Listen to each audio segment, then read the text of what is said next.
Let f be a polynomial with integer coefficients such that it is not identically 0 and has a rational root p by q, where p and q are integers and are co-prime, further q is non-zero.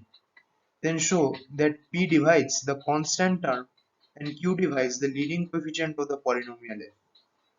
Further show that if f is monic, that is, its leading coefficient is 1, then the root p by q must indeed be an integer, that q must be 1. This is also called the rational root theorem for integer polynomials.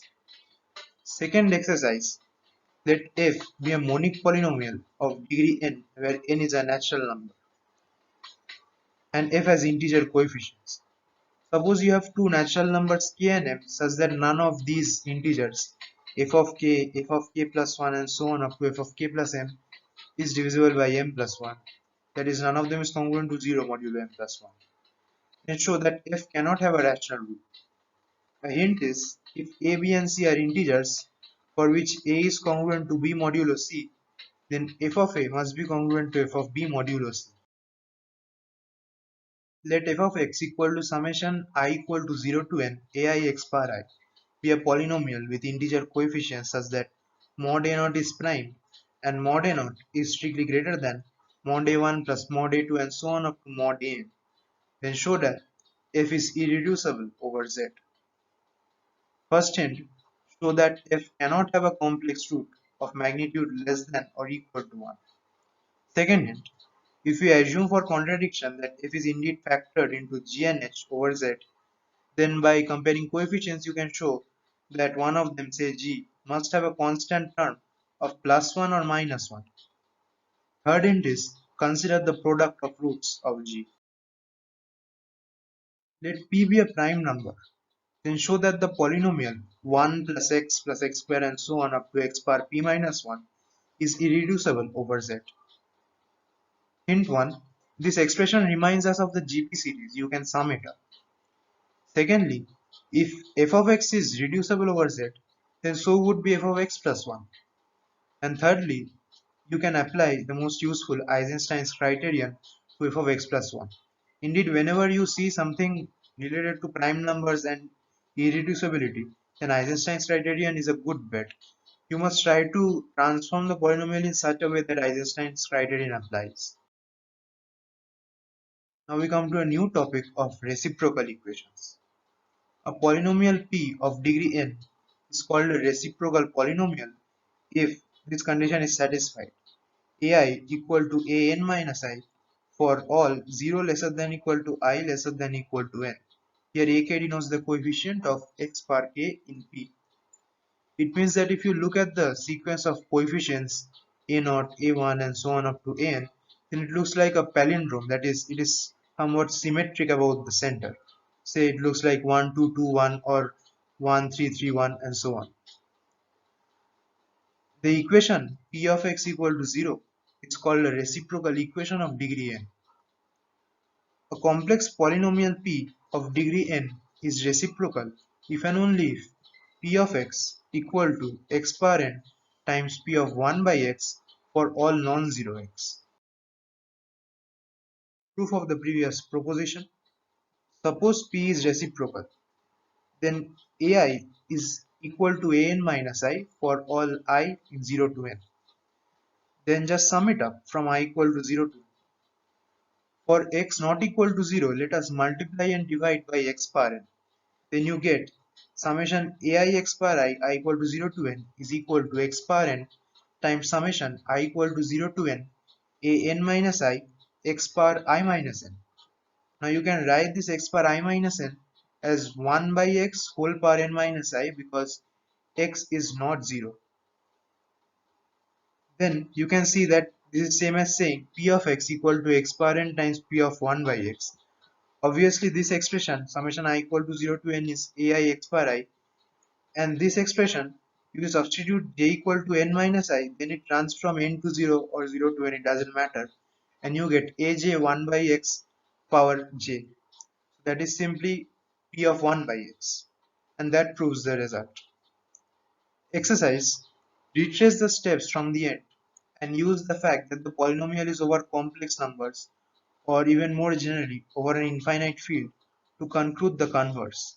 That is, if p of x equal to x power n times p of 1 by x for all non-zero x, then p must be a reciprocal polynomial. Exercise. Every reciprocal polynomial of odd degree is divisible by x plus 1, that is, it has a root minus 1, and the quotient is a reciprocal polynomial of even degree. So this gives you an idea of how to factorize reciprocal polynomials of odd degree. Another exercise, if a is non-zero and is also a root of a reciprocal polynomial f, then 1 by a is also a root of the polynomial. Polynomials in multiple variables. First we discuss polynomials in two variables or bivariate polynomials. A function f from C to C is called a polynomial in two variables over C if either f is identical is 0 or f has the form summation pair I comma j belongs to S, ai comma j x bar I y bar j, where S is some finite subset of n star cross n star, where n star is natural numbers union 0 and n star cross n star is the Cartesian product of n star with itself, and aij belongs to C, and at least one of them is non-zero, because if all of them are 0 then basically it's identical to 0. The degree of the term with x bar I y bar j is I plus j. The degree of the polynomial is the degree of the highest degree non-zero term. The degree of the zero polynomial is undefined as before. We can define bivariate polynomials over any field, but for now we'll concentrate on complex numbers. Uniqueness of coefficients. Suppose f of x, y is a bivariate polynomial over C such that f of x, y is equal to 0 for all x, y belongs to C square. Then the coefficient of x bar I, y bar j is 0 for each I, j belongs to n star cross n star, or for that purpose for each I, j belongs to S. Doesn't matter, it's the same thing. Consequently, if f and h are two bivariate polynomials over C such that f of x, y equal to h of x, y for every x, y belongs to C square, then by considering the bivariate polynomial f minus h, we can conclude that the coefficients of x bar I, y bar j in f and h are equal for each I, j belongs to n star cross n star. Proof of the proposition. In f of x, y, the coefficient of x bar I is of the form summation j equal to 0 to ni aij y bar j. Basically, we collect all the terms with x bar I in them and we sum them up. If we fix the value of y in complex numbers, then f of x, y can be viewed as a polynomial in x. So by the uniqueness of coefficients for polynomials in one variable, we can conclude that since g of y x equal to 0 for every complex x, this implies that the coefficient of x bar I must be 0 for each I. So for each I, this term, summation j equal to 0 to ni aij y bar j must be 0. Now let y vary. This thing must be true for each y, but this term j equal to 0 to ni aij y bar j is nothing but a complex polynomial in y. So again, by the uniqueness of coefficients for polynomials in one variable, we will get that aij is equal to 0 for every pair I, j, and the proposition is proved. The above result use only the fact that the complex numbers form an infinite field, and hence it is true for bivariate polynomials over any infinite field. Exercise. Divide polynomials in multiple variables and prove the generalization of the above result. Now we come to symmetric polynomials. A bivariate polynomial f of x, y over c is said to be symmetric if it does not change on flipping y and x for every x, y belongs to C square. Now observe that f of y, x is also a bivariate complex polynomial, and so by the uniqueness of coefficients, the coefficients of x bar I, y bar j must be the same for f of x, y and f of y, x. But what is the coefficient of x bar I y bar j in f of y comma x. That is nothing but the coefficient of x bar j y bar I in f of x comma y. So by this discussion, x bar I y bar j and x bar j y bar I must have the same coefficient of f of x comma y. The two polynomials sigma 1 equal to x plus y and sigma 2 equal to xy are called the elementary symmetric polynomials in two variables. Obviously, any polynomial function of sigma 1 and sigma 2 is again symmetric. That is, if we consider a polynomial h and we consider h of x plus y comma xy, then by flipping y and x the value of the polynomial does not change. Similarly, a symmetric polynomial in multiple variables is defined as one whose value is unchanged when we swap any two of the variables. So suppose we have f of x1, x2 and so on up to xn, which is a symmetric polynomial in n variables. Then suppose we swap x1 and x2. Then by the same argument as before, by comparing coefficients, we can conclude that the coefficient of x1 power I1, x2 power I2 and so on up to xn power In is same as that of x1 power I2, x2 power I1 and so on up to xn power In, where only we have swapped the powers of x1 and x2. Nothing is special about x1 and x2. The same can be said for any two distinct variables xi and xj. That means in the polynomial, if we swap the powers of xi and xj, then the coefficients remain the same. Now you can show as an exercise that any permutation of the set 1 to n can be generated by consecutive transpositions, that is by swapping two elements. For example, from 1, 2, 3, you could reach 2, 3, 1 by first swapping 1, 2 to get 2, 1, 3, followed by swapping 1 and 3 to get 2, 3, 1.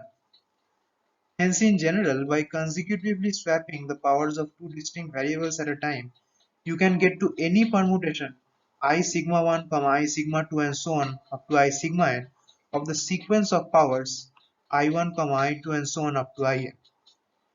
Hence, you can start with any term x1 power I1, x2 power I2 and so on up to xn power In and swap the powers of any two distinct variables at a time.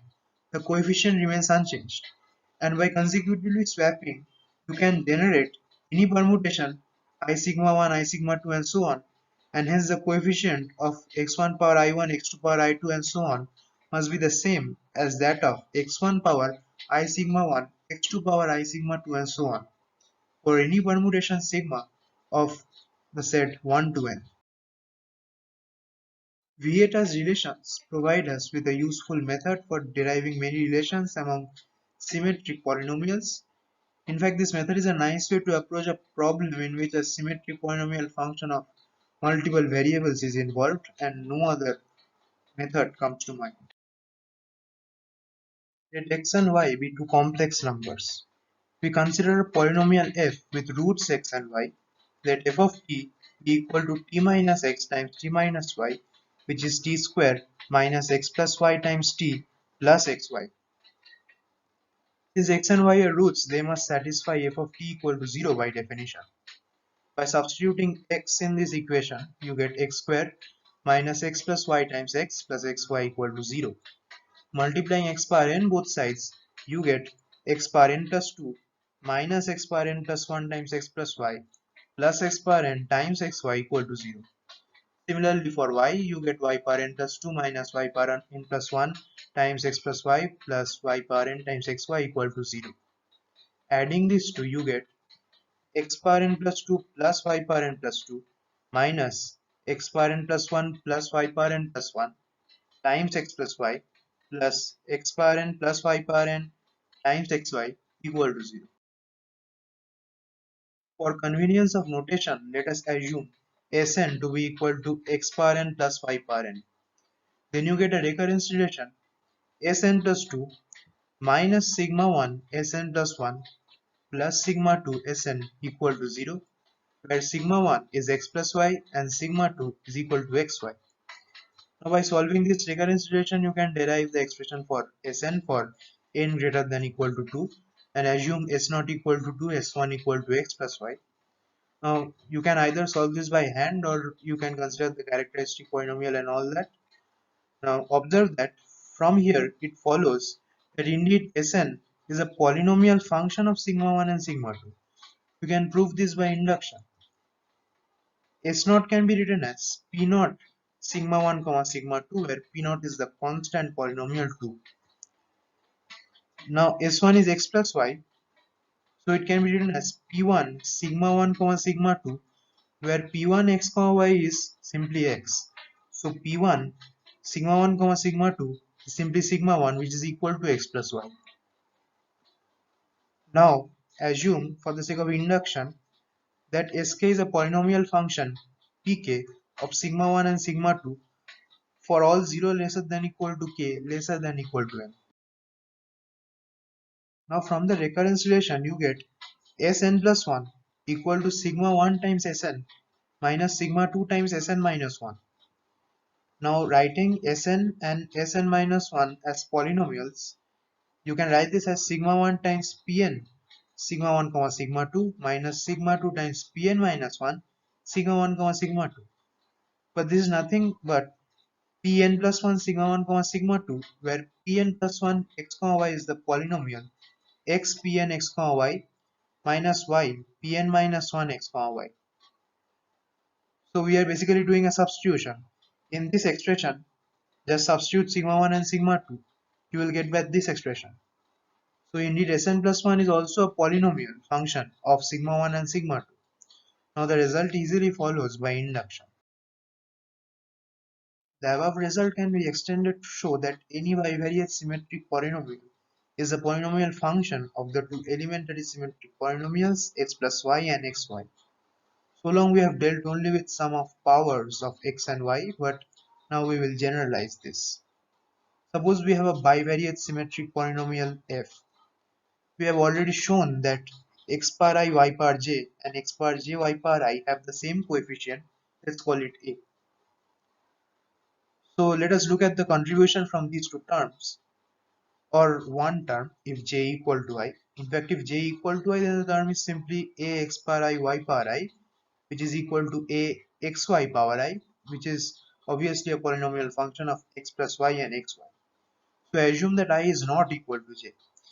Then the contribution is a x bar I y bar j plus a x bar j y bar I, which factors out as a x bar I y bar I x bar j minus I plus y bar j minus I.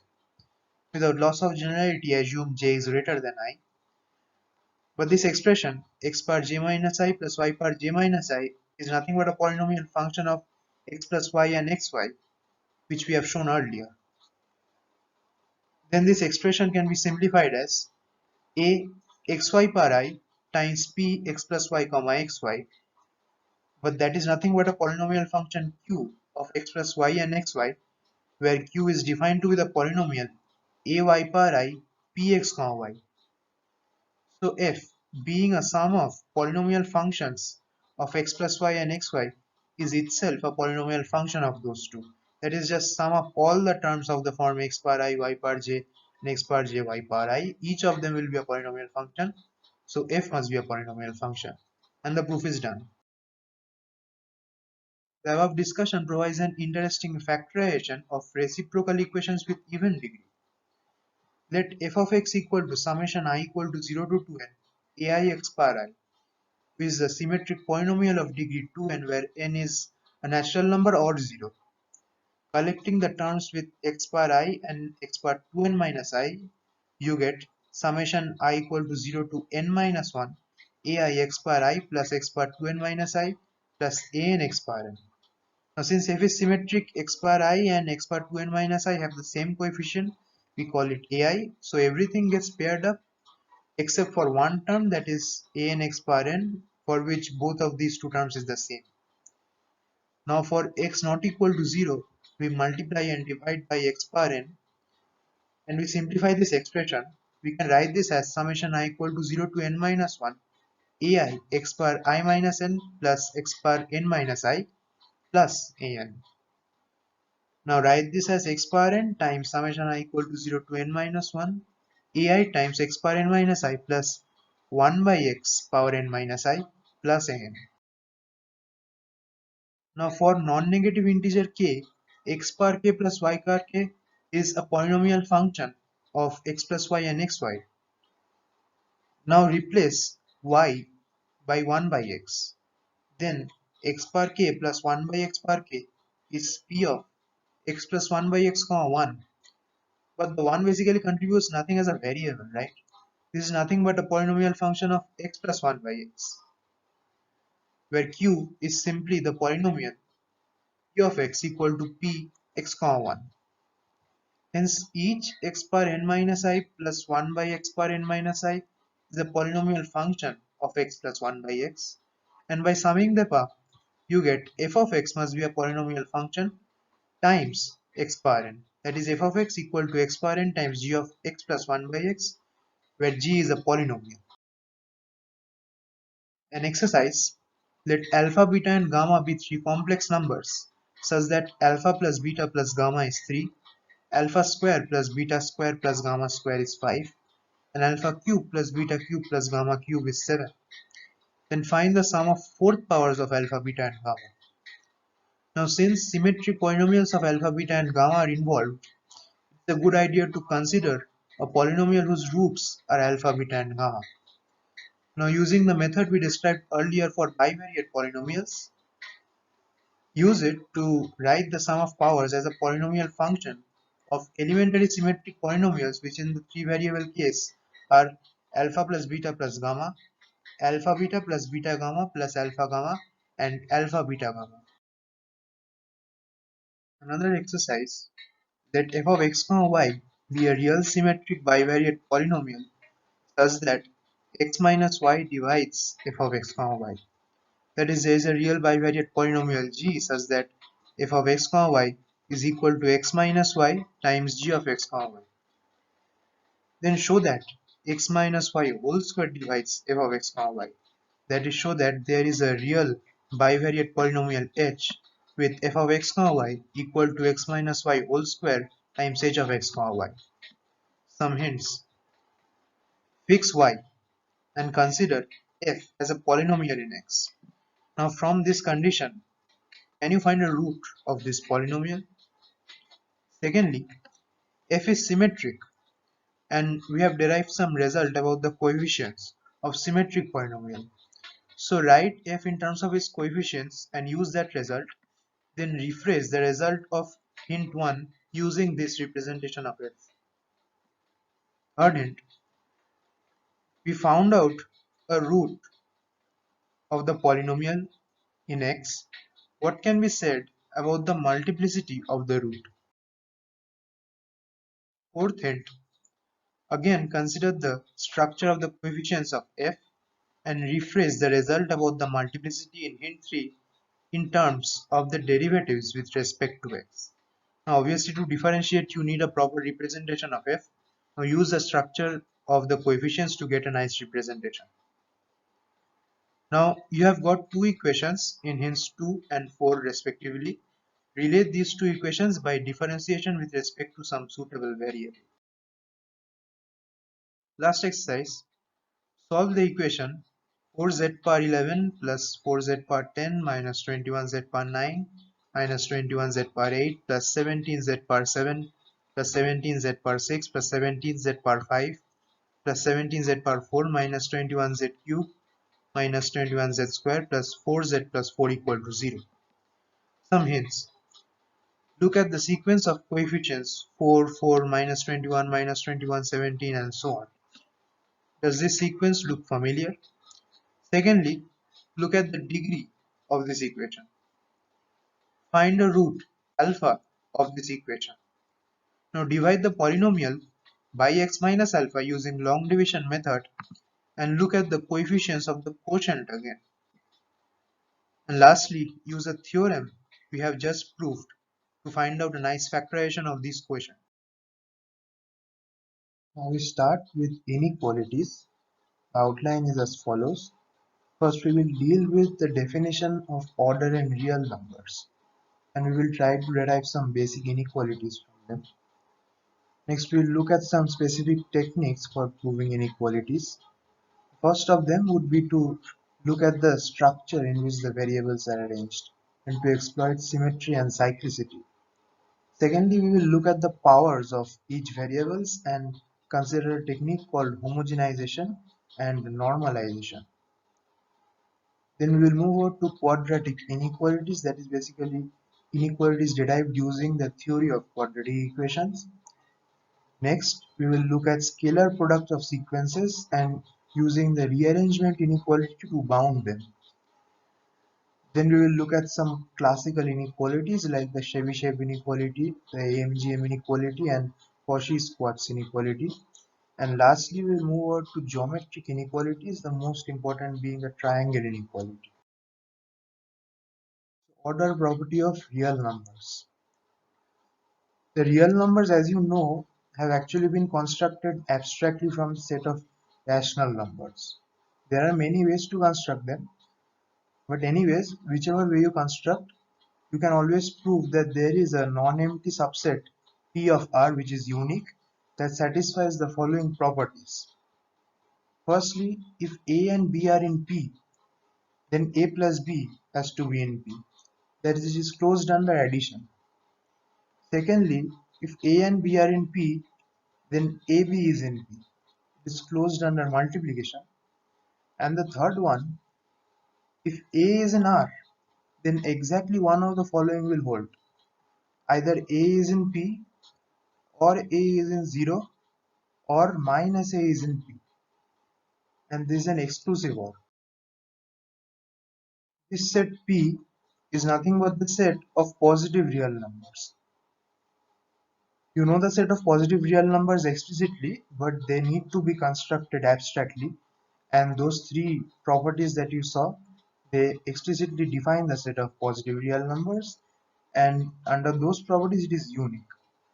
The third property that we saw, that is if A is in R, then A has to be either 0 or in P, or minus A has to be in P. This third condition is called the law of trichotomy, as it divides the set R into three disjoint sets.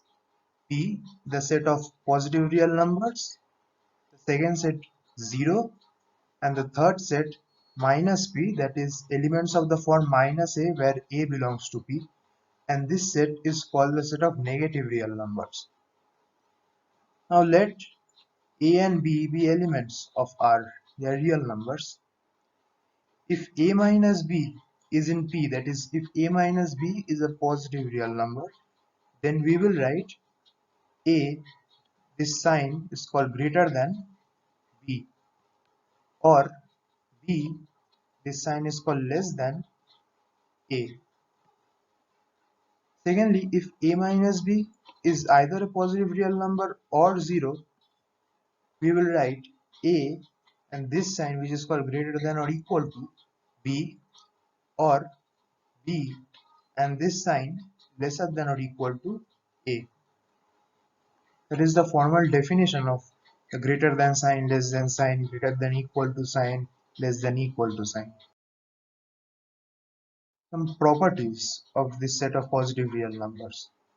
Most of these follow easily from the definition, that is the three defining properties that we saw. We will prove only the slightly non-trivial ones. Let A, B and C be real numbers. If A is greater than B and B is greater than C, that means A minus B is positive and B minus C is positive. Then by adding up you will see A minus C is positive, that is A is greater than C. If A is greater than B, that is A minus B is positive, then A plus C minus B plus C, which is equal to A minus B, has to be positive. So A plus C is greater than B plus C. If A is greater than B and C is greater than 0, that is if A minus B is positive and C is positive, then multiplying them we get CA minus CB is positive, that is CA is greater than CB. If A is greater than B and C is less than 0, that means A minus B is positive and minus C is positive, that means minus CA plus CB is positive, that means CB is greater than CA or CA is less than CB. Next, if A is real and A is non-zero, then A square is positive. Now since A is a real number and non-zero, then either A is positive or minus A is positive by the law of trichotomy. In the first case, we have A square equal to A into A, so it must be positive. In the second case, we can again write A square equal to minus A into minus A, so it must be positive. From here, we can also derive that the number 1 is positive, because 1 is nothing but 1 square, and 1 is non-zero obviously. If n is a natural number, then n is positive. It's easy to see this from this property itself. 1 is positive, so 1 plus 1 is positive, 1 plus 1 plus 1 is positive, and keep on doing inductively. So add 1 n times, so n will be positive. If A is a real number such that A is greater than equal to 0 and A is less than epsilon for every positive real epsilon, then A must be 0. So we do this proof in a sequence of steps. First we want to prove that half is positive. How do we do that? We know that half is not 0, because if half is equal to 0, then half into 2 equal to 0 into 2, then 1 equal to 0, and that is not true. So either half is positive or minus half is positive. Let us assume first that minus half is positive. Then minus 1, being the sum of minus half and minus half, must be positive. This is a contradiction because we saw earlier that 1 is positive, then minus 1 cannot be positive. So this contradicts this assumption, and hence half must be positive. Now, if A is not 0, that is, if this is not satisfied, then A must be strictly greater than 0 by this condition. So A is positive and half is positive, implies that A into half is positive, that is A by 2 is positive. But A by 2 can also be written as A minus A by 2. So A minus A by 2 is positive. But A minus A by 2 is positive means A is greater than A by 2. Now you take epsilon equal to A by 2, then this gives you A greater than epsilon, which contradicts this assumption that A is less than epsilon. So A cannot be non-zero. A has to be equal to 0. Next, if we have A be greater than 0, then either A greater than 0 and B greater than 0, or A less than 0 and B less than 0. Now to prove this, you just have to eliminate the other cases. Obviously, you know that none of A or B can be 0, because then AB would be 0 and 0 is not greater than 0. So the only other possibilities are A greater than 0 and B less than 0, and secondly A less than 0 and B greater than 0. Just eliminate those properties, and I will leave the proof as an exercise. Similarly, you can show that if AB is less than 0, then either A less than 0 and B greater than 0, or A greater than 0 and B less than 0. Now we come to an example on the demonstration of the order property of R. Let A and B be two positive real numbers. And the exercise is to show that A plus B divided by 1 plus A plus B is strictly less than A by 1 plus A plus B by 1 plus B. First, we come to an observation. You have A plus B in the numerator and 1 plus A plus B in the denominator. This suggests that we can simplify the expression and bring it to an expression of the form 1 divided by 1 plus A plus B. In order to do that, we can multiply minus 1 both sides. If we do that, then this sign will get reversed. After that, we add 1 both sides. So we get this expression greater than this expression. Now when you evaluate this expression, this is nothing but 1 by 1 plus A plus B. And you have to show that this is greater than 1 by 1 plus A minus b by 1 plus b. Now just a little bit of rearrangement. You bring both of them to this side and you have to prove this. First we simplify this expression. You get minus b divided by 1 plus a times 1 plus a plus b. Now in order to show this, it suffices to show this expression is positive because you can just divide by b both sides. It is same as multiplying by 1 by b both sides. Now to show that this expression is positive, again take this thing to the right hand side. So that is same as showing 1 plus b is strictly greater than 1 divided by 1 plus a times 1 plus a plus b, and showing that is same as showing 1 plus a times 1 plus a plus b is strictly greater than 1 plus b. Now this is trivially true because if you look at this term, this is lower bounded by 1, and if you look at this term, this is lower bounded by 1 plus b because a is positive, and you can multiply those two and get this entire thing is lower bounded by 1 plus b, and this completes the proof. Next example, prove that for any distribution of plus or minus signs in the odd powers of x, we have x power 2n plus minus x power 2n minus 1 plus x power 2n minus 2 plus minus x power 2n minus 3 and so on is greater than half.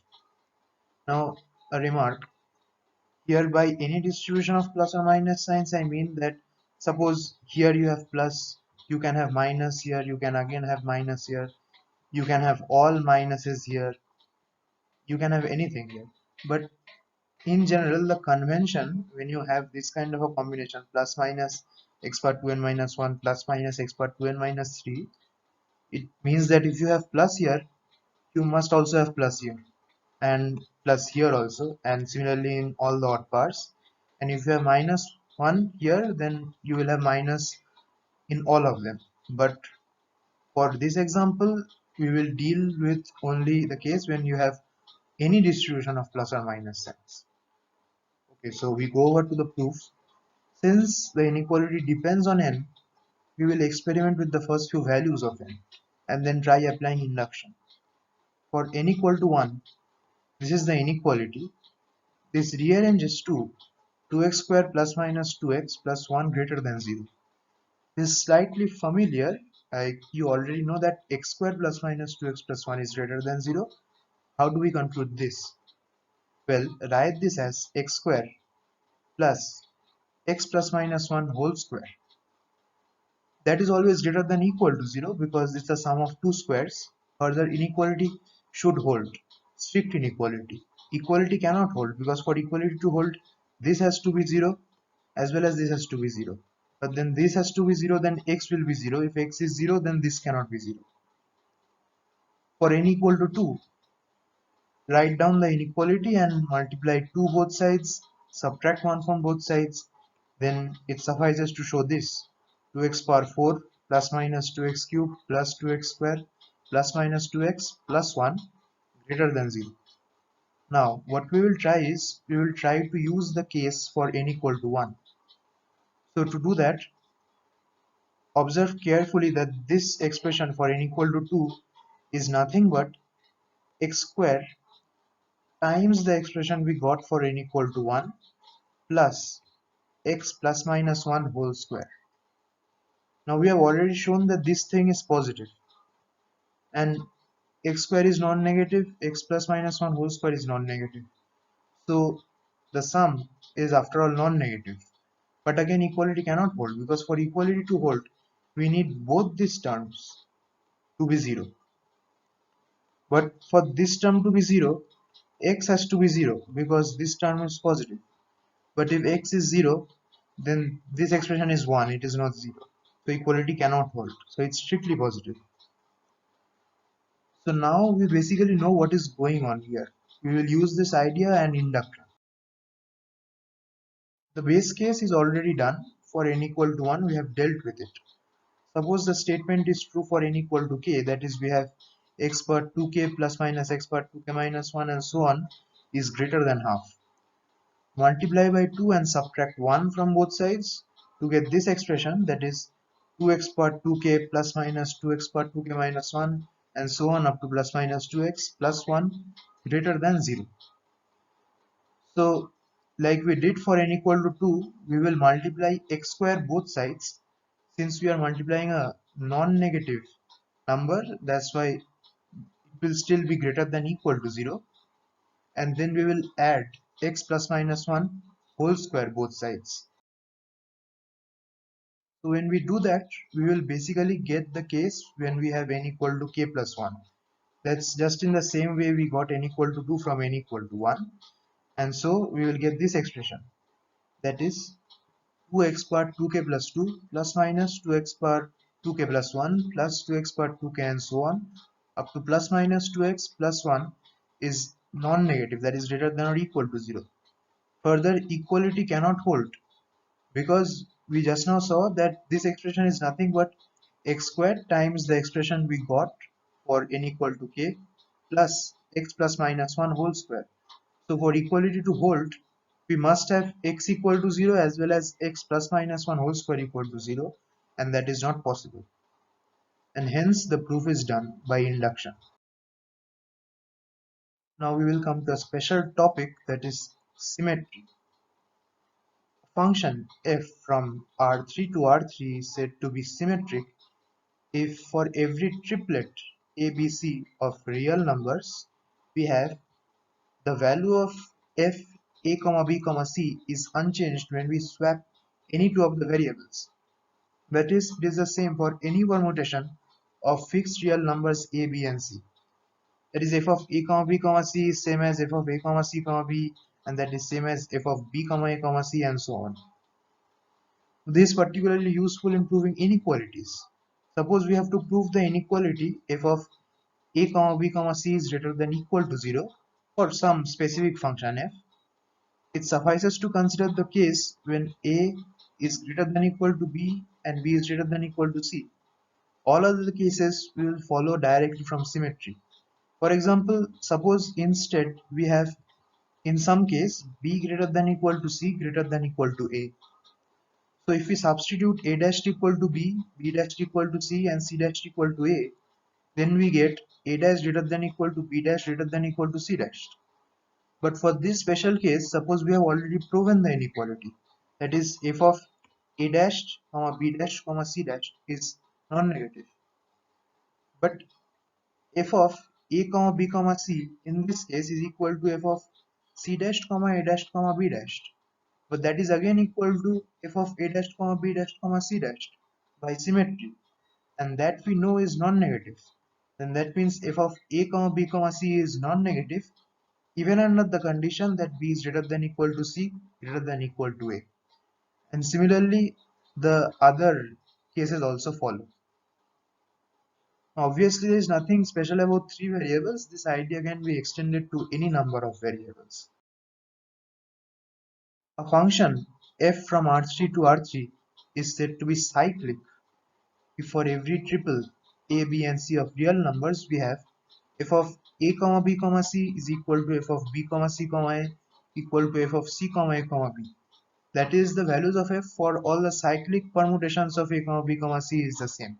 Not for all permutations, but for all cyclic permutations.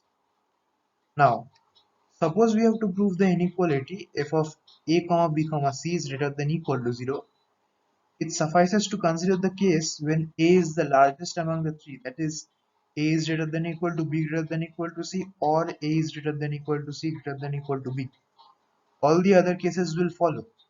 For example, suppose instead we have b to be the maximum, then again by the same strategy, we substitute a dash equal to b dash equal to c and c dash equal to a.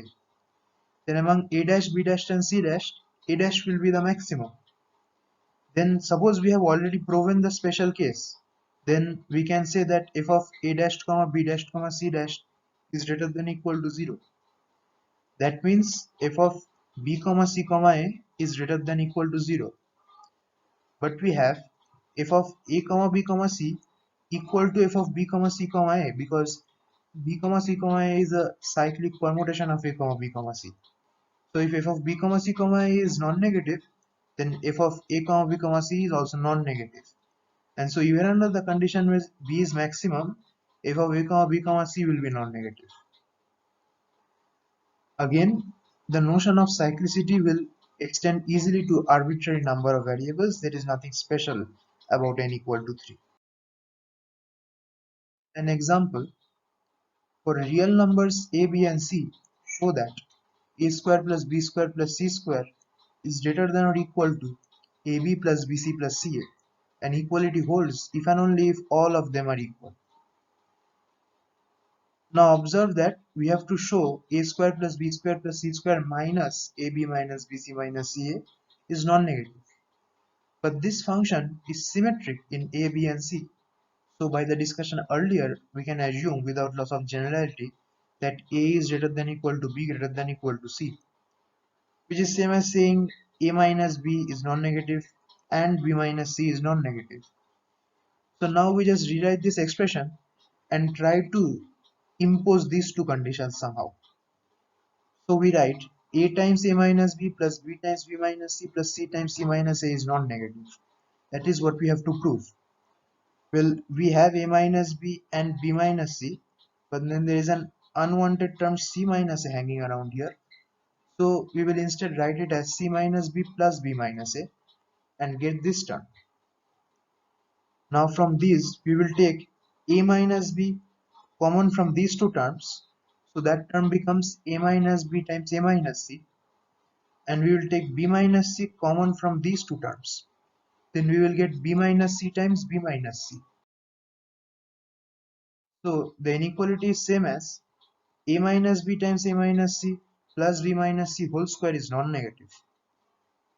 But this is true because a minus b is non-negative and a minus c is also non-negative because a is greater than equal to c. And similarly b minus c is a real number, that's why b minus c whole square is non-negative. So their sum is non-negative. Now we have to deal with the equality case.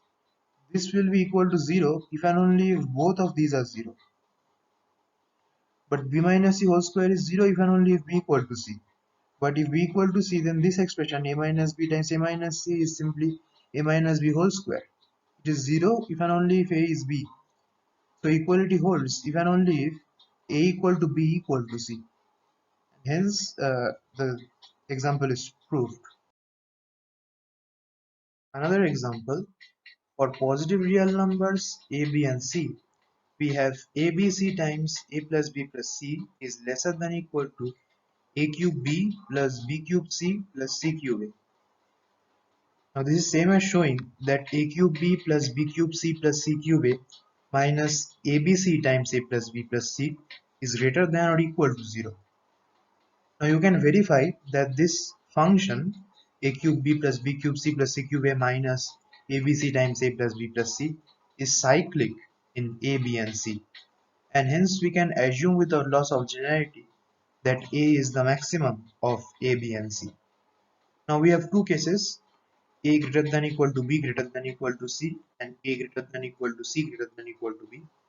In the first case, write this down and then we write a cube b minus a square bc plus b cube c minus ab square c plus c cube a minus abc square is greater than equal to 0. Showing these two is the same. It's an if and only if condition. It is just because we have multiplied out abc with each of these terms here. Now consider a cube b minus a square bc. Factorize a square b from this, so we get a square b times a minus c. Similarly, we get here b square c times b minus a and c square a times c minus b. Now we want to impose this condition, that is, we want a minus b greater than equal to 0 and b minus c greater than equal to 0. We want to use this. Now we already have something like b minus a and something like c minus b, but an unwanted term, that is a minus c. So instead we write a minus c as a minus b plus b minus c and then see what happens. So we get a square b times a minus b plus a square b times b minus c plus the other terms. Now we take a minus b common from this term and this term, so we get a minus b times a square b minus b square c. Similarly, we take b minus c common from this term and this term, so we get a square b minus ac square into b minus c. Now factorize b from here, so you get b times a minus b times a square minus bc, and factorize a from here to get a times b minus c times ab minus c square. Now this inequality is trivially true because b is greater than equal to 0, a minus b is greater than equal to 0, a square is greater than equal to bc because a is greater than equal to b and a is greater than equal to c. A is greater than equal to 0, b minus c is greater than equal to 0, and ab is greater than equal to c square because a is greater than equal to c and b is greater than equal to c. So this inequality is true, and hence we have dealt with the first case. Now for the second case, again we do the same kind of redistribution. A square b times a minus c plus b square c times b minus a plus c square a times c minus b. But now we have to break the terms in a different way. Write b minus a as b minus c plus c minus a.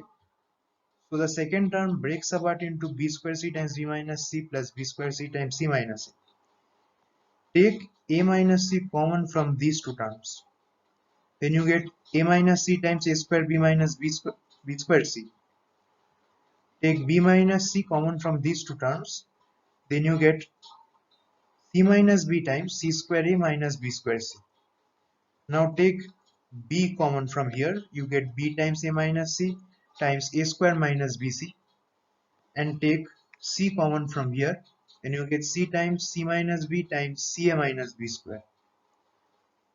Now you have a the maximum of b, c and a, so a is greater than equal to b and a is greater than equal to c, so a square is greater than equal to bc, and obviously b and a minus c are both non-negative, so this term is non-negative.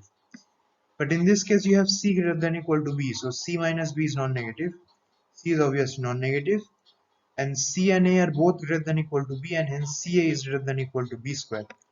So this term is non-negative and then their sum is non-negative, and hence we have dealt with the second case of the inequality too, and the proof is done. Now we introduce a new method. The method of homogeneous function often simplifies complicated expressions while proving inequalities. Let f from R3 to R3 be a function for which there is a real number k, such that for any real number lambda, we have f of lambda x, lambda y, lambda z equal to lambda power k times f of x, y, z. Then f is said to be homogeneous. So basically the structure of f is special. The degree of each term in f is the same. Let's take for example a square plus b square plus c square. The degree of each term is 2. So if you replace a, b and c by lambda a, lambda b, lambda c, then lambda square just factors out. And similarly, suppose we have ab plus bc plus ca. Again the degree of each term is 2. So if you replace a, b and c by lambda a, lambda b, lambda c, then you get lambda a times lambda b plus lambda b times lambda c plus lambda c times lambda a. So that is simply lambda squared times ab plus bc plus ca. Now a function is said to be positive homogeneous if instead of lambda belongs to R, we can make this condition hold only for lambda greater than 0. Now suppose we want to prove an inequality f of a, b, c greater than equal to 0. We will show that it suffices to deal with the case when we have some special condition. Let us take for example a plus b plus c equal to 1.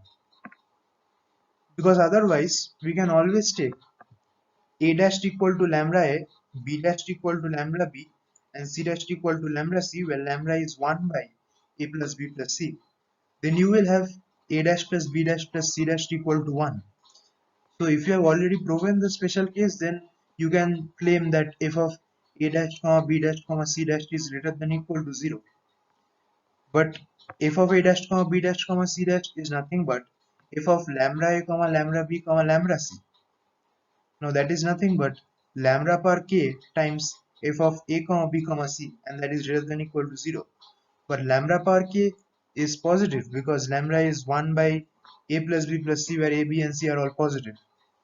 So you can conclude that f of a comma b comma c is greater than equal to 0 in general. There can be many variations of this. For example, instead of a plus b plus c, you might assume that abc is 1, and then you might prove the inequality for this special case. But for general a, b and c, by replacing a comma b comma c by suitable lambda a comma lambda b comma lambda c for some lambda, you might assume that lambda a times lambda b times lambda c is 1, and from there you might apply the special case to prove the inequality for lambda a comma lambda b comma lambda c. From that one you might apply the homogeneity to conclude that f of a comma b comma c is also greater than equal to 0. More generally, if you have a positive homogeneous function g such that g is positive if all its components are positive, then you might assume the special constraint, that is g a comma b comma c is 1, and under this constraint you might show that f of a comma b comma c is greater than equal to 0. If you can show this, then by the same method that we did earlier, you can show that the result will be true in general, that is f of a comma b comma c is non-negative for general a comma b comma c. Now try proving this as an exercise. Now we have shown this and used this idea for inequalities which are not strict, that is for greater than equal to 0. But these ideas can be applied even for strict inequalities, but some additional constraints needs to be imposed. And the ideas generalize easily to multiple variables, that is there is nothing special about three variables again. Now we come to an example. Let a, b and c be positive real numbers. Then show that the cyclic sum of 2a plus b plus c whole square divided by 2a square plus b plus c whole square is lesser than or equal to 8. So what is a cyclic sum? Suppose we have written this term for the tuple a comma b comma c. Now if we replace a comma b comma c by b comma c comma a, then this term becomes 2b plus c plus a whole square by 2b square plus c plus a whole square. Similarly, if we replace by c comma a comma b, then we will get 2c plus a plus b whole square divided by 2c square plus a plus b whole square. So you get three terms, you add them up, then this is called the cyclic sum of this expression. So now we come to the solution. Observe that the inequality is homogeneous. So without loss of generality, we can assume that the sum of a, b and c is 1. That helps us simplify the calculation. So the inequality becomes cyclic sum of 1 plus a whole square divided by 2a square plus 1 minus a whole square is lesser than or equal to 8. Now let us just evaluate the squares. Then the numerator becomes a square plus 2a plus 1, and denominator becomes 3a square minus 2a plus 1. The next step, we will try to do some kind of partial fraction expansion of this. So we will try to create the denominator using the numerator. So let us multiply both sides by 3, then the right hand side becomes 24. And the left hand side, the numerator becomes 3a square plus 6a plus 3. Denominator remains 3a square minus 2a plus 1, and we have to take the cyclic sum. But we can write this numerator 3a square plus 6a plus 3 as 3a square minus 2a plus 1 plus 8a plus 2. So the term becomes 1 plus 8a plus 2 divided by 3a square minus 2a plus 1. And we have to show this is lesser than or equal to 24. But summation 1 will be 3. And so basically we have to show that 8a plus 2 by 3a square minus 2a plus 1 is lesser than or equal to 21.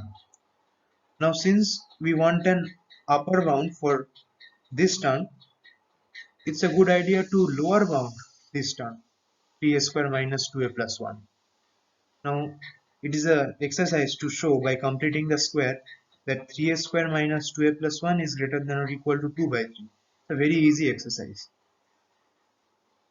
Then we have cyclic sum of 8a plus 2 by 3a square minus 2a plus 1 is upper bounded by cyclic sum of 3 by 2 times 8a plus 2. Now evaluate the sum. A plus b plus c is 1 and summation of 2 is simply 6. So the upper bound is simply 3 by 2 times 8 plus 6, that is 21. And so the inequality is proved. Now we will derive some inequalities using quadratic equations. Before that, we will review quadratic equations a bit. A real polynomial of degree 2 is called a real quadratic polynomial, and the general form is ax squared plus bx plus c, where a is non-zero. By completing the square, you can find out the roots of the equation f of x equal to 0, and they are given by Sridharacharya's formula, that is minus b plus minus root over b square minus 4ac by 2a. Now, whether the roots are real or imaginary depend on whether the discriminant b square minus 4ac is greater than equal to 0 or less than 0. In the first case, root over b square minus 4ac is a real number and hence both the roots are real. And in the second case, root over b square minus 4ac is an imaginary number.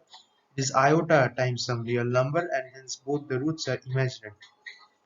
In the first inequation, equality holds if and only if both these roots are equal. If b square minus 4ac is 0, then both are equal to minus b by 2a, and if both are equal to minus b by 2a, you can conclude that b square minus 4ac is 0. Suppose the leading coefficient a is positive. F dash x is 2ax plus b, and that is greater than 0 if and only if x is greater than minus b by 2a. So f is strictly increasing in closed interval minus b by 2a, comma infinity open interval, and strictly decreasing in open minus infinity, comma closed minus b by 2a. Then you can conclude that at x equal to minus b by 2a, you obtain the global minimum, and the value is 4ac minus b square by 4a. If b square is lesser than equal to 4ac, then the global minimum here is non-negative, and hence f is always non-negative. Now, if equality does not hold, that is, if b square less than 4ac, then the global minimum is strictly positive, so f is always strictly positive. In fact, the converse is true. If f of x equal to ax squared plus bx plus c, where a is non-zero, and if we know that f is always non-negative, then first we conclude that a is greater than 0, because if a were less than 0, then limit as x tends to infinity of f of x would be equal to minus infinity. That means for sufficiently large x, f of x would be negative, and hence we must have a greater than 0. And the global minimum of f occurs at minus b by 2a, and its value is 4ac minus b square by 4a, and that is greater than equal to 0 because f is always non-negative, a is greater than 0, and hence b square is lesser than equal to 4ac. Now for strictly positive, we have strict inequality, and similarly the inequalities are reversed for non-positive and strictly negative. An example: find all pairs x, y of real numbers so that log base 2x plus log base x2 plus 2 cos y is lesser than equal to 0. Now observe that for this to be defined, log base x2 to be defined, x has to be positive and not equal to 1, and for log base 2x to be defined, x has to be positive. Now since we want to prove an inequality, we need some inequality related to the cosine function. You already have two bounds, 1 and minus 1. The upper bound does not provide much information, but if we apply the lower bound, you get log base 2x plus log x base 2 minus 2 lesser than equal to 0, or log base 2x plus log x base 2 is lesser than equal to 2. Now log base b a is same as natural log a by natural log b, so we get natural log x by natural log 2 plus natural log 2 by natural log x lesser than equal to 2. So now we have an expression of the form a by b plus b by a lesser than or equal to 2. Now later we will see an inequality called AMGM inequality, which says that if a and b are positive real numbers, then a by b plus b by a is greater than or equal to 2. Now this generalizes to n variables even. We will see the generalization later. But as of now, you can prove this special case very easily, that if a and b are positive real numbers, then a by b plus b by a is greater than or equal to 2. Now, in this case, we have a by b plus b by a is lesser than or equal to 2. So, what if a and b are positive? Indeed, if x is greater than 1, then x is greater than 2 power 0. That means log base 2x is greater than 0. That means 1 by log base 2x is greater than 0. So log base x 2 is greater than 0. Then by AMGM inequality, we will have log base 2x plus log base x 2 greater than or equal to 2. But previously we saw that this is lesser than or equal to 2, and hence equality must hold. Now you can show that equality holds if and only if log base 2x equal to log base x2. That is the equality condition for AMGM inequality. That is, if for positive real numbers a and b we have a by b plus b by a equal to 2, then a by b equal to b by a. So from this equation we get log x whole square equal to log 2 whole square. So log x is either log 2 or minus log 2. If log x is log 2, then x is 2. If log x is minus log 2, then x is half. But we assumed x greater than 1, so we must have x equal to 2. Indeed, we can verify that if x equal to 2 and cos y equal to minus 1, then this inequality is satisfied. Cos y equal to minus 1 because since we are getting equality at the end, equality must hold everywhere. That is, in the beginning where we had estimated cos y is greater than equal to minus 1, there also equality must hold. And we see that the pairs 2 comma 2n plus 1 pi is a solution for every n belongs to integer. For 0 less than x less than 1, we have to deal with it separately. Let p equal to log base 2x less than 0. Then the inequality becomes p plus 1 by p plus 2 cos y lesser than equal to 0. Multiply p both sides, so sign of inequality changes. So we get p square plus 2p cos y plus 1 greater than or equal to 0. It's a quadratic equation in P, and we need to compute the discriminant to deduce some properties of this equation. The discriminant is b square minus 4ac, which in this case is 4 cos square y minus 4, but that is same as 4 times cos square y minus 1. But cos square y is lesser than or equal to 1, so this discriminant is lesser than or equal to 0. The leading coefficient here is 1, which is greater than 0. And hence the inequality holds for every real p, because if the leading coefficient is greater than 0 and the discriminant is lesser than or equal to 0, then the polynomial is always non-negative. But we have arrived at this inequality from the condition that p is less than 0, so we must impose that restriction, and hence for every p less than 0 and real number y, we have p plus 1 by p plus 2 cos y lesser than or equal to 0. And hence for every pair x and y in 0, 1 Cartesian product with R, we have that this inequality is satisfied. We took this because p less than 0 if and only if x is between 0 and 1, and we have that condition y belongs to R separately, and hence we have exhausted all possibilities here. Now we come to the rearrangement inequality. It's a very simple application of the order property of real numbers. Let a1, a2 up to an and b1, b2 up to bn be two sequences of real numbers which are written in descending order here. Now let us consider any permutation sigma of 1 to n. Then the rearrangement inequality says that if you consider this expression a1 b sigma 1 plus a2 b sigma 2 and so on up to a and b sigma n, then the permutation sigma for which this expression is maximized is precisely the permutation which is written in this order.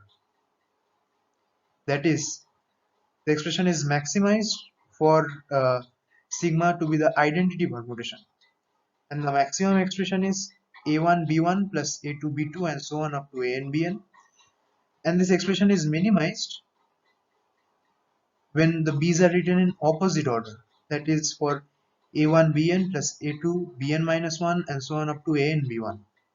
Informally, you can think as ai's as values and bi's as weights of those values. Then the rearranging inequality says that the weighted sum, that is sigma ai b sigma I, is maximized if the larger values have larger weights and minimized when the smaller ones have larger weights. Now we come to the proof of the rearrangement inequality. Let us start with any arbitrary permutation sigma of pi's. Let us consider two indices k and l such that one lesser than equal to k, less than l, lesser than equal to n. We have by our assumption ak greater than equal to al.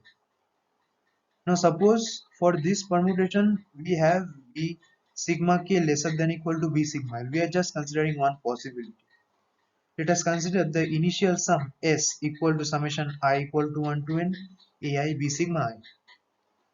Now let us swap b sigma k and b sigma l to get a new sum S dash.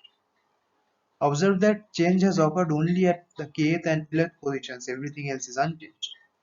So you can compute S dash minus S, which is ak b sigma l plus al b sigma k minus ak bk minus al bl, which you can factorize in this way to get ak minus al times b sigma l minus b sigma k.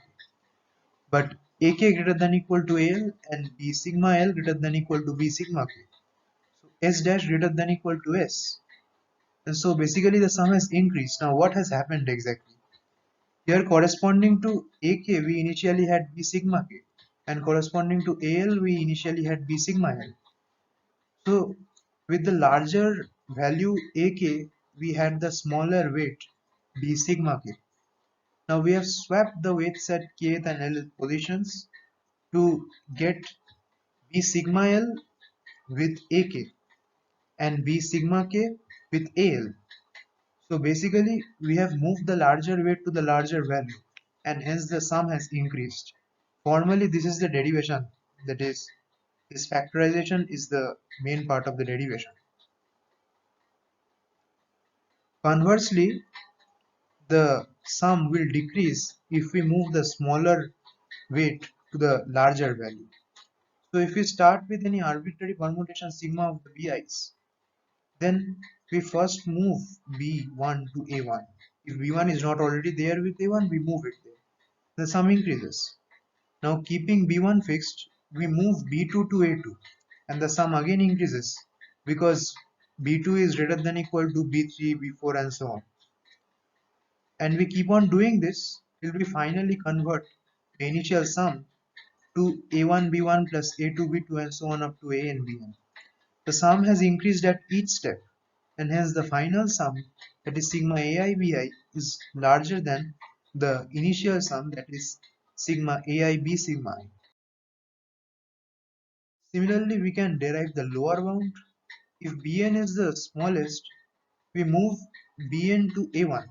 The sum decreases because we have moved the smaller weight to the larger value.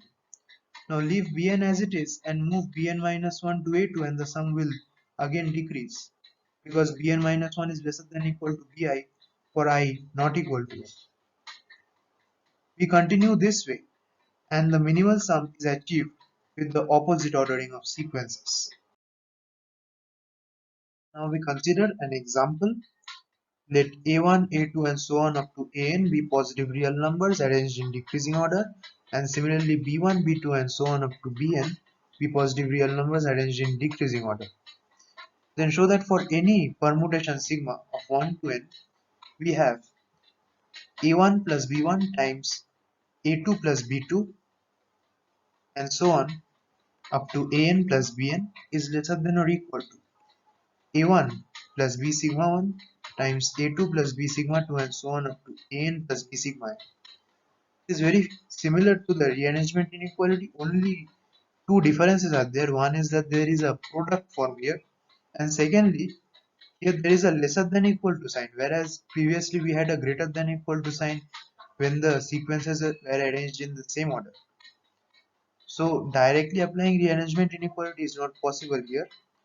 One thing you can try doing is expand this product here and try to apply rearrangement, but that will be very messy for large values of n. So instead we will use the idea of proof of rearrangement inequality. We start with the initial product, we call it S, that is equal to a1 plus b sigma 1 times a2 plus b sigma 2 and so on Now b1 has been paired up with ai, so we write ai plus b1 and so on. Then at last we have an plus b sigma n. So basically we have I equal to sigma inverse 1. Now to find the final product, we want to bring together b1 and a1 in one term.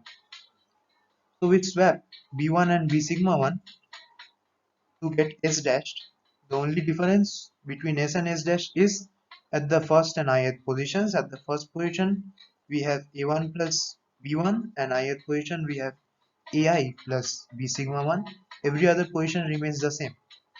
Now in the proof of the rearrangement inequality, this step of swapping the larger and smaller values, we had seen that the sum had increased. But in this case, since the inequality is reversed, we expect this product to decrease. So we conjecture that s dash must be lesser than or equal to s. Now everything other than the ith and first position cancel because everything else is the same.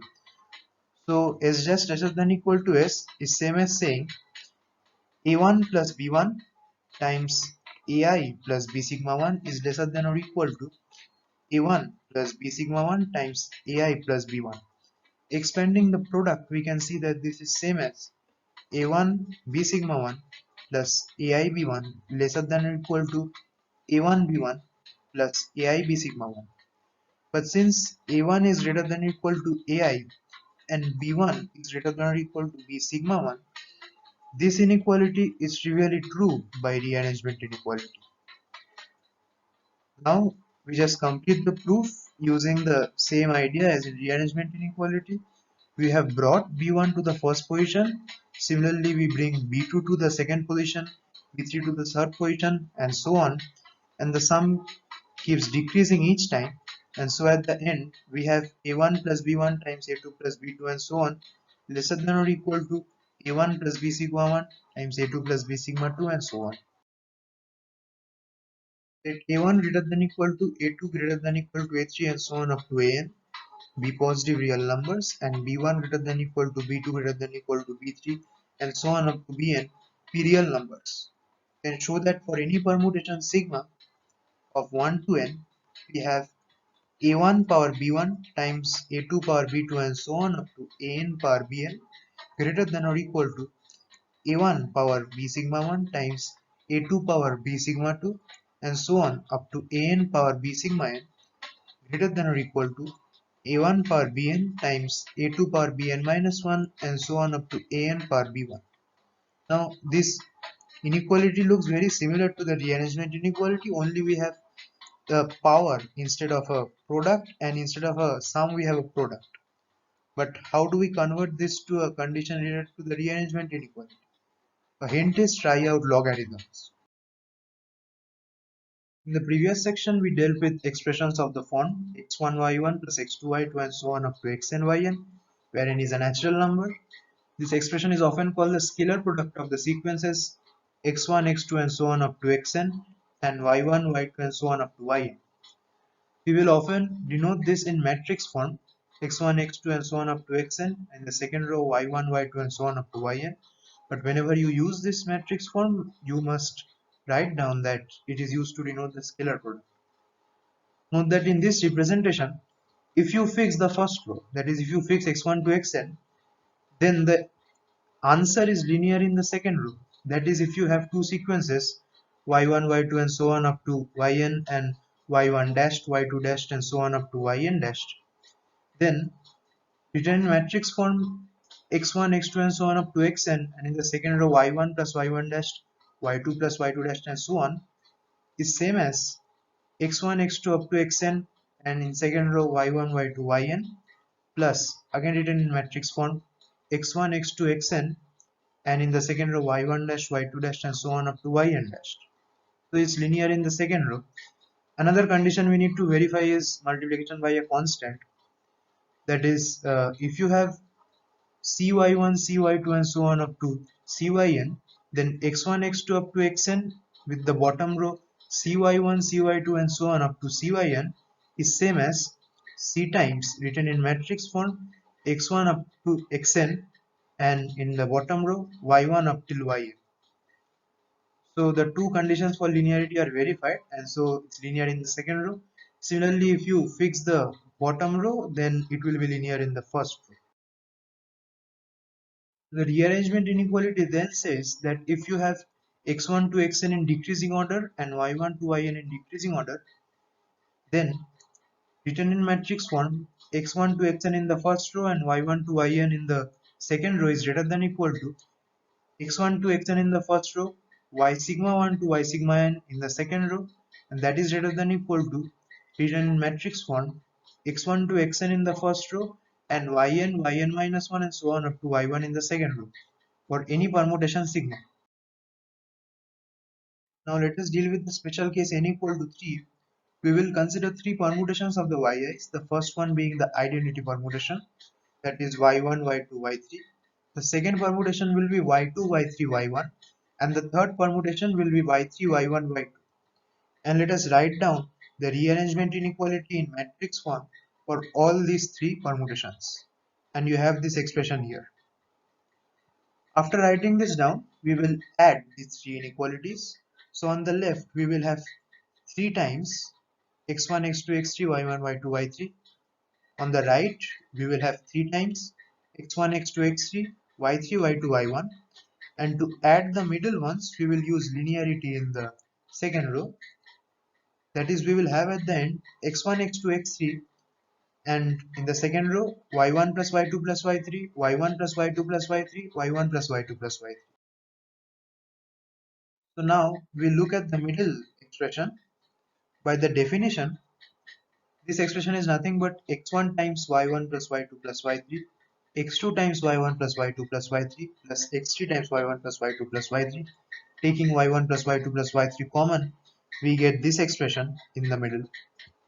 Now divide both sides by 3 cross 3 and we get x1 y1 plus x2 y2 plus x3 y3 divided by 3 greater than or equal to x1 plus x2 plus x3 by 3 times y1 plus y2 plus y3 by 3, and that is greater than or equal to x1 y3 plus x2 y2 plus x3 y1 divided by 3.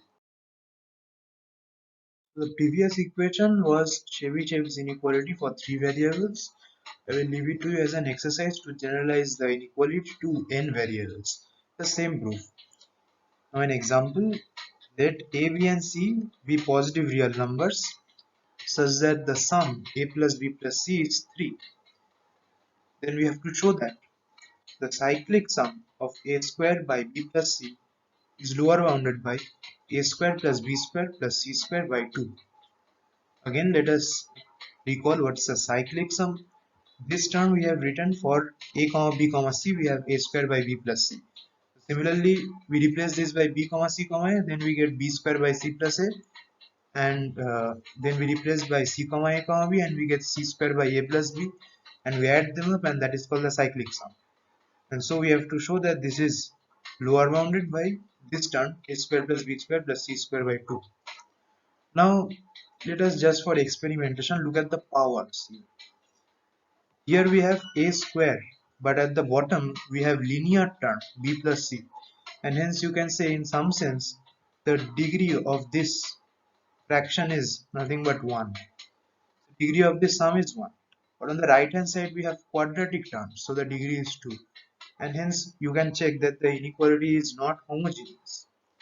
But we have another condition, a plus b plus c equal to 3. Then a very useful technique to eliminate these conditions is to use this condition in order to homogenize this inequality. That is just the opposite process of what we had seen earlier. Previously, we had a homogeneous inequality and then we imposed a condition. But sometimes we want to do the other way around. We don't want the condition, so we use it to homogenize the inequality. So what do we do? Here we have power 1 as a whole, but here we have power 2. So to reduce it to power 1, we have to divide it by some linear term. So what we can do is multiply the numerator and denominator by 3 in this expression. Then in the numerator we have an extra 3, but in the denominator we can replace the 3 by a plus b plus c. And then we observe that this term has a degree 1 because the numerator has degree 2 and the denominator has degree 1, and hence the right hand side will also be of degree 1, left hand side will also be of degree 1, and hence the inequality becomes homogeneous. Now it's easier to prove now. So we can write 2 times a plus b plus c as a cyclic sum of b plus c. Now multiply both sides by this cyclic sum. We can do it because everything is positive, and hence we have to prove that cyclic sum of a square by b plus c times cyclic sum of b plus c is lower bounded by 3 times a square plus b square plus c square. Now to make it look like Chebyshev's inequality, let us divide both sides by 9.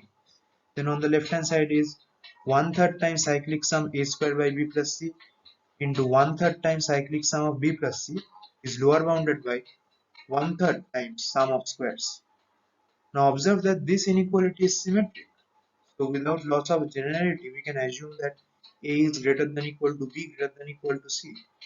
And now I will leave it to you as an exercise to prove this last inequality using Chebyshev's inequality. The proof is very easy after coming all this way around. Now we consider one of the most important inequalities in mathematics, that is the arithmetic mean geometric mean inequality for non-negative real numbers. Let ai's be non-negative reals and let a equal to sigma ai by n be their arithmetic mean and g equal to product of ai whole power 1 by n be their geometric mean. Then the AMGM inequality says that arithmetic mean greater than or equal to geometric mean, and equality holds if and only if all the AIs are equal. Now in literature the most common proof you will find is using Jensen's inequality from calculus. It is fairly intuitive. However, proving Jensen's inequality requires some work, a lot of work indeed. So we won't be discussing that inequality here. Instead, we give an alternative proof due to Polya which uses only basic calculus. Now, even if you don't understand the proof now, you can skip over it for the moment. When you learn calculus, you will understand this proof easily. If one of the AIs is 0, then the statement is trivially true. I will leave it to you as an exercise to see this. So let us assume that all the numbers are positive and define a function f from reals to reals f of x equal to e power x minus 1. The derivative is e power x minus 1, which is greater than or equal to 0 if and only if x is greater than or equal to 0. And hence f is increasing in closed 0, open infinity and decreasing in open minus infinity, closed 0. Hence a global minimum occurs at x equal to 0. Hence f of x is always greater than or equal to f of 0, that is e power x is always greater than or equal to 1 plus x. But observe that f dash x equal to e power x minus 1 is greater than 0 for x greater than 0, and hence in closed 0, open infinity f is strictly increasing. So for x greater than 0 we have f of x greater than f of 0. Similarly, f is strictly decreasing for open minus infinity, closed 0. So for x less than 0 we have f of x greater than f of 0. Hence equality holds if and only if x is 0. So now with this information, let us apply this inequality e power x greater than equal to 1 plus x to some specific numbers.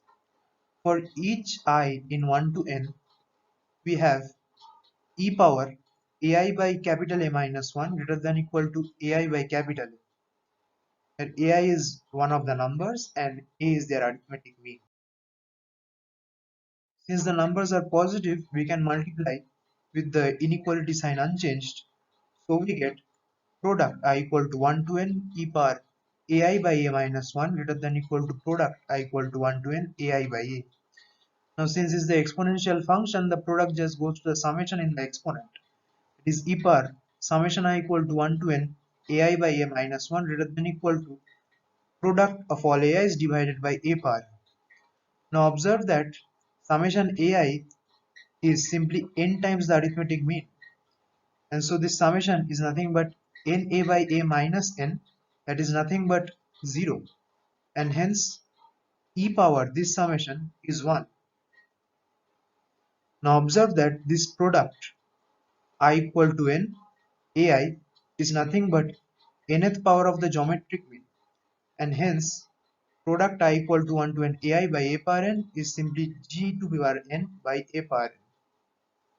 After rearranging, we get a power n greater than equal to g power n, and since everything is positive, we can say that a greater than equal to g.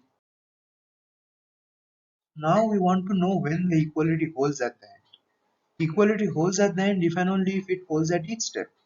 That is, for each I, we must have e power ai by a minus 1 equal to ai by a. Now if we let x equal to ai by a minus 1, that is, we will have e power x equal to 1 plus x. But then this implies that x equal to 0, that is ai by a minus 1 equal to 0. That is ai equal to a for each I. That means all the ai's are equal. Conversely, if all the ai's are equal, then you can check easily that the equality holds. And hence we have proved the AMGM inequality. Now we have an exercise, the GMHM inequality.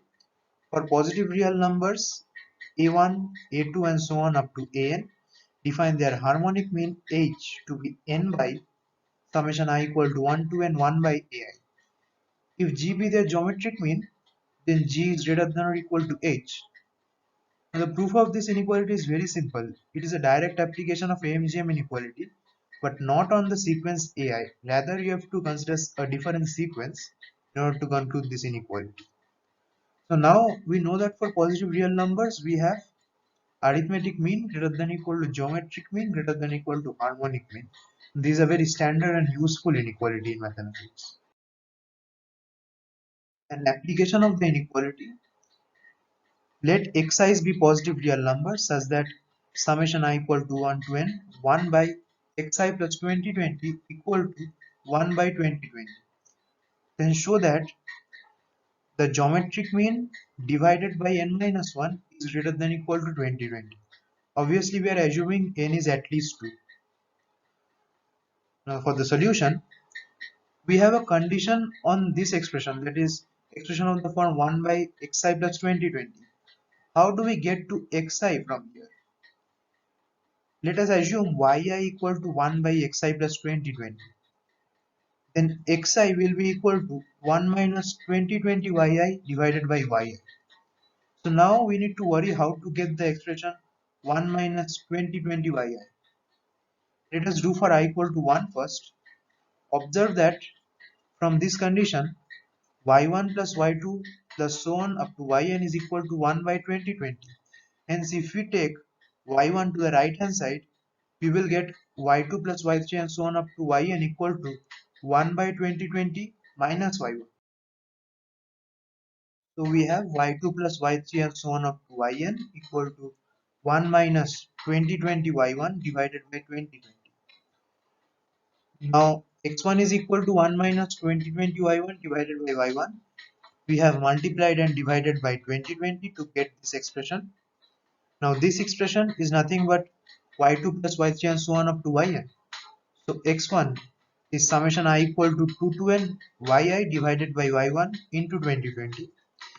Now on this y2, y3 and so on up to yn, we apply the AMGM inequality to get that x1 is lower bounded by n minus 1 times the geometric mean of y2, y3 and so on up to yn multiplied by 2020 divided by y1.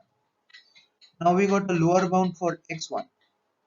Similarly for x2 you will get a lower bound, for x3 you will get a lower bound and so on. Multiply these inequalities together to get x1, x2 and so on up to xn is lower bounded by a certain expression. Now what is that expression?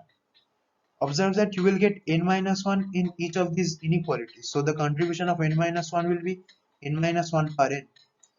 Similarly, you will get 2020 in each of these inequalities. So the contribution of 2020 will be 2020 power n. And in the denominator, you will get y1 for x1, y2 for x2 and so on. So the net contribution will be y1, y2, y3 and so on up to yn. The complicated expression is the numerator. Observe that y1 does not occur in the inequality corresponding to x1, but it will occur in each of the inequalities corresponding to x2, x3 and so on up to xn. Hence the contribution of y1 will be y1 power n minus 1. But again we have a whole power 1 by n minus 1, so that nullifies it. So the contribution of y1 will be simply y1. Similarly, the contribution of y2 will be simply y2, and so on. The contribution of each yi in the numerator will be simply yi. So once again, you can read this note and go over the reasoning. I will wait for some time.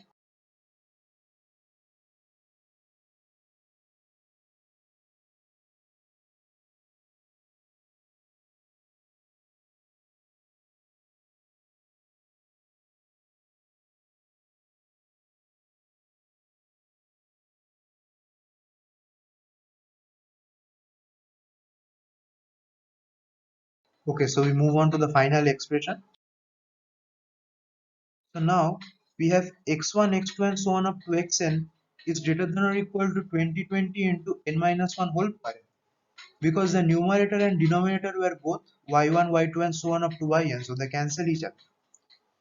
So we have got this expression. Since both sides are positive, we can take the nth root. So nth root of the product of xi's is greater than or equal to 20 times n minus 1. Dividing by n minus 1 both sides, we get that x1, x2 and so on up to xn whole power 1 by n divided by n minus 1 is greater than or equal to 2020. And hence the inequality is proved. So we come to the Cauchy-Schwarz inequality. Let us have two sequences of real numbers, ai's and bi's. Then let us consider the scalar product of these two sequences, that is a1 b1 plus a2 b2 and so on up to an bn, and take its mode. Then the Cauchy-Schwarz inequality says that this will be upper bounded by the square root of the sum of squares of ai's times the sum of squares of bi's. And the equality holds if and only if any one of the tuples is a scalar multiple of the other. Cauchy-Schwarz inequality is particularly useful when you are using the sum of squares in order to bound the scalar product. So you should look out for it. We come to the classic proof of the Cauchy-Schwarz inequality. If all the ai's are 0, then there is nothing to prove. Now suppose at least one of the ai's is non-zero. If one of the ai's is non-zero, then the sum of squares of ai's is non-zero. And let us consider the polynomial f of x equal to summation I equal to 1 to n aix minus bi whole square. The leading coefficient is summation ai square and hence non-zero. And if you look at the degree of x, it is nothing but 2 and hence f is quadratic in x. Being a sum of squares of real numbers for any x, f of x is greater than or equal to 0 for every real number x. Hence the discriminant, that is the b square minus 4ac, must be lesser than or equal to 0. Now what will be this b square minus 4ac for this polynomial? It is calculated by expanding. F of x is summation I equal to 1 to n aix minus bi whole square. Breaking the square, we get summation ai square x square minus 2 summation ai bix plus summation bi square. Then the b in this case is minus 2 summation ai bi. A in this case is summation ai square and c in this case is summation bi square. So the discriminant is b square minus 4ac, that is 4 times summation ai bi whole square minus 4 summation ai square times summation bi square, and that has to be lesser than or equal to 0. So this implies that summation ai bi whole square is upper bounded by summation ai square times summation bi square. Now take square root both sides. Now square root of some real number square is magnitude of that real number, so on the left hand side you get mod of summation ai bi, that is upper bounded by square root of summation ai square times summation bi square. If equality holds, then the discriminant is 0. If the discriminant is 0, it means that the graph of the polynomial touches the x-axis at some point x0, and so we have a repeated real root, say x0. Since x0 is a root, we have summation I equal to 1 to n ai x0 minus bi square is 0. Sum of squares of real numbers is 0 if and only if each of the real numbers is 0, and hence ai x naught minus bi equal to 0 for every I. It implies that this sequence b1 b2 and so on up to bn is x naught times the sequence a1 a2 and so on up to an. So the sequence of b's is a scalar multiple of the sequence of a's. Now you might be wondering why we didn't get the other possibility, that is a's are a scalar multiple of b's. That is because in the beginning we had assumed that none of the ai's is 0, and hence we could consider the quadratic polynomial aix minus bi whole square summation. Instead, if we would have started with the assumption that none of the bi's is 0, and we would have considered the polynomial bi x minus ai whole square summation, then we would have got, as the equality case, ai's are the scalar multiple of bi's. So that's it. Now, conversely, if we have that any one of the sequences is a scalar multiple of the other, then it is easy to see that the equality indeed holds. That is an if and only if condition. One example, let n be an even natural number and let ai's be negative real numbers. Consider the product from I equal to 1 to n of 1 minus ai plus ai square. We say that this is lower bounded by 3 power n times a1, a2 and so on up to an. Now since n is even, that is n is of the form 2k where k is a natural number, the upshot is that somehow we can pair up the terms and get k inequalities, multiplying which we will get the final inequality. Hence it is a good idea to try out with the first two terms. So we will first try to prove that 1 minus a1 plus a1 square times 1 minus a2 plus a2 square is lower bounded by 9a1 a2.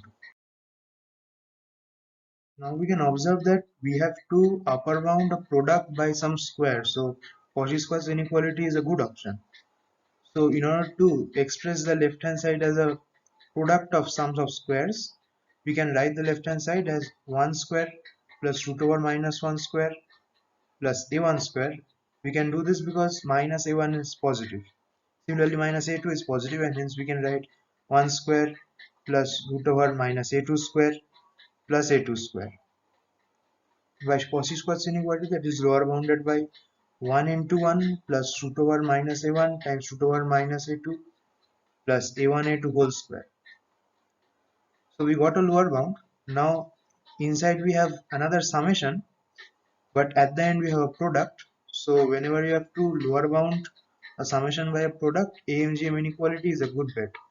So we have three terms here, and hence we will apply AMGM inequality for three real numbers, and we get 1 plus root over a1 a2 plus a1 a2 whole square is lower bounded by 3 a1 power 3 by 2 a2 power 3 by 2 whole power 1 by 3 whole square, and that is simply equal to 9 a1 a2.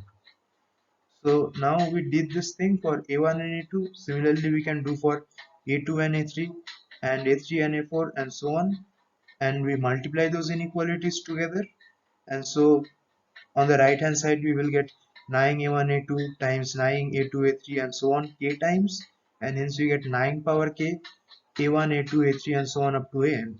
Now 9 power k is simply 3 power 2k, and 3 power 2k is 3 power n. So on the right hand side we get 3 power n times product of all the ai's, and this proves the inequality. Now in exercise we want to prove an inequality popularly known as T2's lemma. Let ai's be real numbers and bi's be positive real numbers. Then show that summation I equal to 1 to n ai squared by bi is lower bounded by summation ai whole square divided by summation bi, and find the conditions for equality to hold.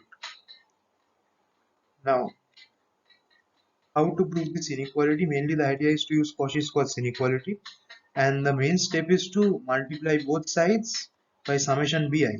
Then on the right hand side we get rid of summation bi, on the left hand side we will get summation ai square by bi times summation bi, and then we will just try to make the expression look somewhat like Cauchy square's inequality.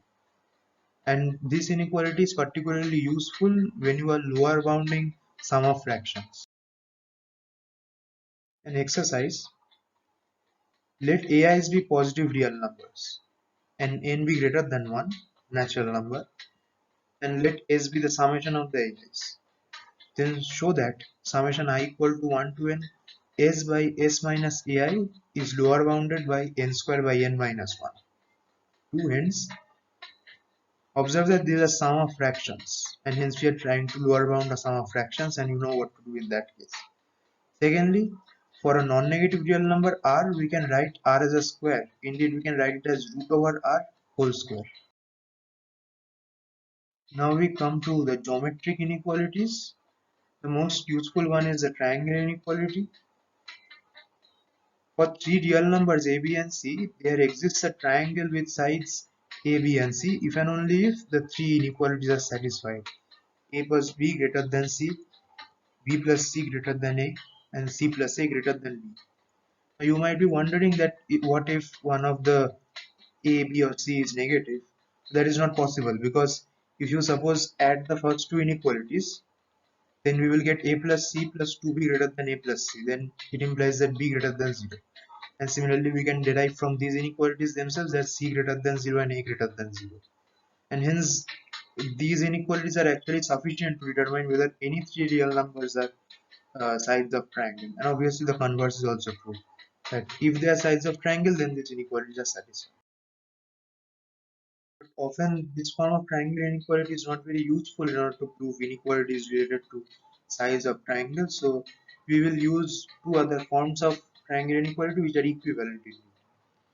First is let a, b and c be real numbers. Then they form the sides of a triangle if and only if mod a minus b less than c, mod b minus c less than a, and mod c minus a less than b. So basically you have to show that the three triangle inequalities are equivalent to these three inequalities. The proof is very easy. We will leave it to you as an exercise. Second form is not really an inequality but rather a substitution, often known as Rabi substitution. The real numbers a, b and c form the sides of a triangle even only if there exist positive real numbers x, y and z such that a equal to y plus z, b equal to z plus x, and c equal to x plus y. Now if such positive real numbers x, y and z exist for a, b and c, then it is easy to verify that the triangle inequalities are satisfied. We will prove the converse, that is, suppose the triangle inequalities are satisfied for a, b and c, then we want x, y and z such that the three conditions are satisfied. Now the values of x, y and z can be determined explicitly just by solving the three simultaneous linear equations. So we take x equal to b plus c minus a by 2, y equal to c plus a minus b by 2, and z equal to a plus b minus c by 2. And all these are positive because of triangle inequalities.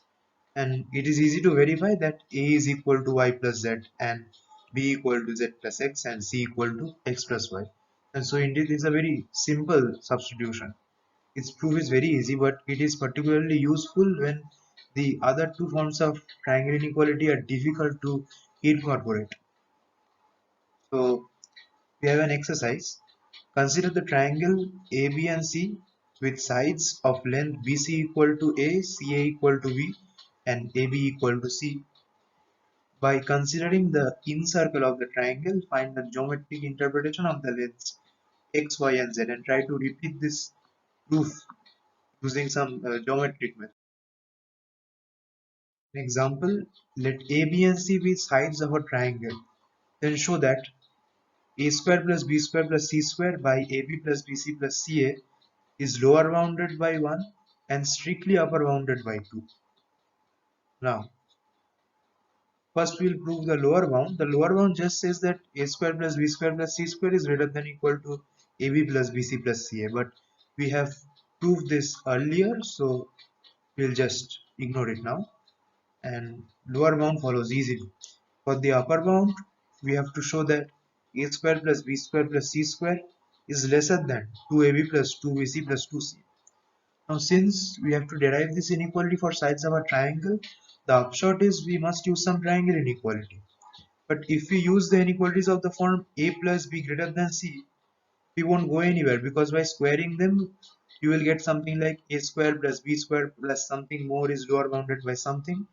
But here we want this a square plus b square to be upper bounded by something, and hence this form is not applicable here. So we need something like mod of a plus or minus b is upper bounded by some nice term, and indeed the second form of triangle inequality gives us that form. So we write mod a minus b less than c. By squaring we get a square plus b square minus 2ab less than c square. Similarly, b square plus c square minus 2bc less than a square. And similarly, c square plus a square minus 2ca is less than b square. Add them up. On the left hand side you will get 2 times a square plus b square plus c square minus 2 times ab plus bc plus ca. On the right hand side you get a square plus b square plus c square. So this implies that a square plus b square plus c square is less than 2ab plus 2bc plus 2ca, and the inequality is proved. Let a, b and c be the sides of a triangle, then show that a divided by b plus c minus a plus b divided by c plus a minus b plus c divided by a plus b minus c is lower bounded by 3. Now, from the triangle inequality, we know that the denominators b plus c minus a, c plus a minus b, and a plus b minus c are all positive. But for a, b, and c alone, we cannot say much unless we can express a as a function of these denominators and similarly b and c as functions of these denominators. Then we might be able to conclude something. Now, if you remember clearly, Ravi substitution does exactly that job for us. Remember the explicit expressions for x, y, and z. That is, we could write a equal to y plus z, but what were y and z? They were nothing but c plus a minus b by 2 and a plus b minus c by 2. And so Ravi substitution already has that inbuilt into it. So we will use that here. There exist positive real numbers x, y, and z such that a equal to y plus z, b equal to z plus x, and c equal to x plus y. Now we recast this inequality using this positive real numbers. The inequality says y plus z divided by 2z plus z plus x divided by 2y plus x plus y divided by 2z is lower bounded by 3. That is half of x by y plus y by x plus y by z plus z by y plus z by x plus x by z is lower bounded by 3. Now it is very easy to complete the proof using AMGM inequality. After all, we are lower bounding a sum, so the first thing that we should try doing is using AMGM inequality.